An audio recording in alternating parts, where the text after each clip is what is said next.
I'm Michelle Sue. Here we go. I have been doing art my whole life. Most of my childhood leisure time was spent drawing, and I became known as the art kid in school. I drew horses, dragons, Pokemon, and whatever scenes or characters I came up with. I also created a lot of fake Pokemon and creatures. I even made a dragon book, which is not pictured and is really bad looking back, but it's fine. This particular category of my work will become relevant later on, so try to keep in mind. For most of my life, art was just a fun thing that I was good at. So when I arrived at ESA and was confronted with the idea that my art needed to have a meaning, I was stumped. Many people experience this culture shock and feel as though their art is inferior for not being deep.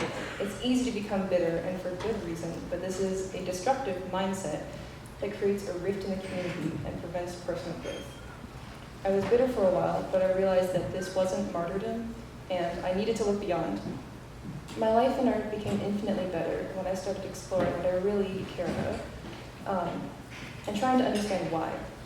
Yes, I do art because I enjoy it, but why do I enjoy it?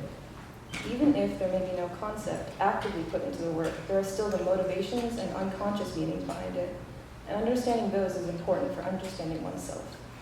I have been trying to understand myself and my art better for the past few years, and I'm here to share what I've learned with you. What my art is, why I do it, and why I think I like art and science for the same reasons. Because I'm not going to art, I'm going to science.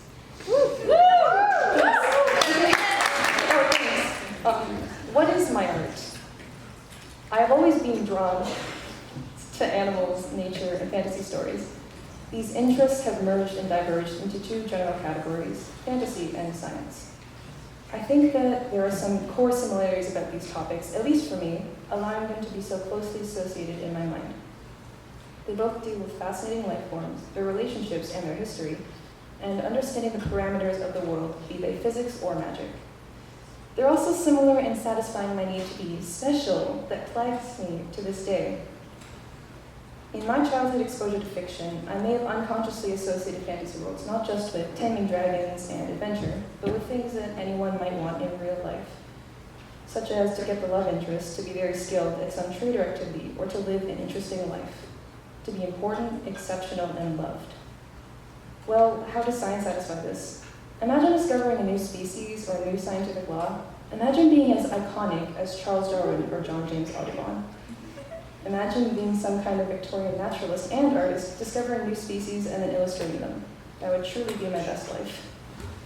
Why do I make art?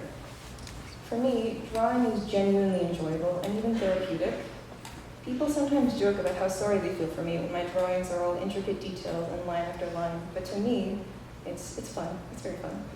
I can spend hours working on something when I really get into it, and I love small, repetitive motions that add up to a larger whole. I also like art. I also make art because I like the way it looks, and because I like that other people like the way it looks. Sometimes other people's beautiful art wrenches some magnificent visceral reaction out of my guts, and when I can make art that makes me and others feel the same way, it feels so, so good. Art is also a way for me to combine my fantasies, with reality. It's more than just the fun of wearing costumes or having little trinkets.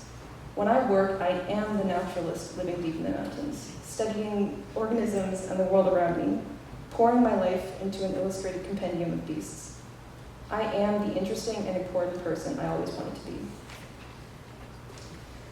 Making art makes me feel very real. There is something so rewarding about putting hours of work into a goal, thousands of lines into a piece, and having something beautiful at the end that other people experience. I can manifest something from my brain into physical reality that is substantial, that can reside in the minds of other people. My thoughts exist. My life has weight. Now, let's see if we can understand my art even better through science. I don't have all the answers, and I'm still learning, but I can try explaining some of my motivations through evolutionary psychology. For our purposes, let us lump art making in with any other productive activity that is not directly related to our immediate survival, reproductive success, or other well-known reward pathways. For example, reading or doing well in school. All living beings are shaped through evolution. Over time, selective pressure causes some beneficial traits to carry on and others to die out. This includes behavioral traits, as our psychology stems from chemical interactions in our brains and bodies. Our brains release dopamine to reward us for doing things that contribute to our survival, such as eating, drinking, and reproducing, reinforcing that behavior for the future. So if it feels good to be productive and creative, then it must have been evolutionarily beneficial in some way. I have a few hypotheses. Maybe productivity makes use of existing brain hardware, just like how drugs mimic existing neurotransmitters and target existing receptors and pathways. Maybe the most productive and creative humans were the most reproductively successful, because these traits were assets in assuring survival and attracting mates. Whatever the reason, I think that there is an important application to this pathway that transcends time periods. Being rewarded for productivity and creativity gives us motivation to keep living. This may sound pseudoscientific, but hear me out. Think about our current world. For us, our social institutions, readily available healthcare, and abundant rich food almost guarantee our survival. Even though these are undoubtedly very, very good things, when there's nothing more to search for, to fight for, people stuck in unfulfilling lives with no clear goal, who feel lost in something big that they don't understand, what is life? What is there to live for? In a nutshell, I do art because it's one thing that makes me feel happy and gives my life purpose. Same with science. They shake the idleness that clouds my thoughts. They ward off ennui and existential dread. They remind me that the world is a big and beautiful place that I am so excited to exist in. I think that there is no inherent meaning to life. Whatever meaning there may be is put there by each person for themselves. If you feel lost or unimportant, then I hope you can find something or a few things in life that make you feel happy to be alive, whether it be swimming, reading, sewing, cooking, surgery, or whatever. And I hope surgery. It's nice to make your life passion your job. It works. And I hope it can help you like it has helped me. We are wired to pursue pleasure. In a way, we are all just here to have a good time in life. I think I'm achieving that or getting there, and I hope you can all have a good time too. Thank you.